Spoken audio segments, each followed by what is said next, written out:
আসসালামু আলাইকুম। প্রিয় দর্শক, আপনারা জানেন যে বাংলাদেশ জাতীয়তাবাদী দলের চেয়ারম্যান বর্তমান তারেক রহমান সাহেব উনি বাংলাদেশে আসার পরেই বিভিন্ন কাজকর্মে উনি ব্যস্ত আছেন।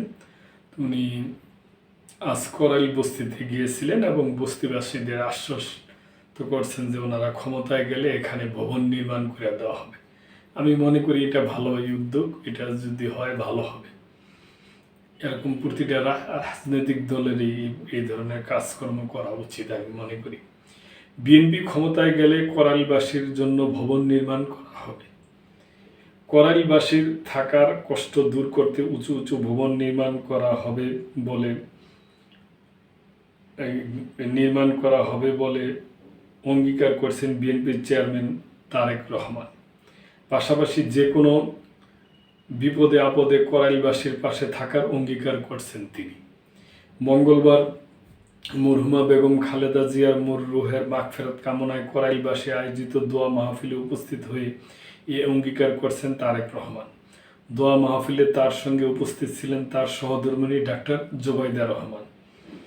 দোয়া মোনাজাতের আগে তারেক রহমান বলেন, যেই মা বোনদের ফ্রি শিক্ষার ব্যবস্থা বেগম খালেদা জিয়া দিয়েছিলেন, সেই মা বোনদের অর্থনৈতিকভাবে সচ্ছলভাবে গড়ে তুলতে চাই। সেই জন্য ফ্যামিলি কার্ড আপনাদের কাছে পৌঁছে দিতে চাই।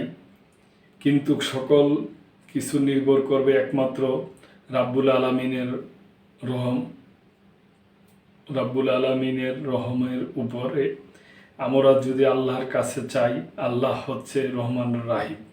আল্লাহ যদি আমাদের তৌফিক দেন, আল্লাহ যদি আমাদের রহম করেন, তাহলেই একমাত্র আমাদের কাজে সফল হবে বলে তিনি।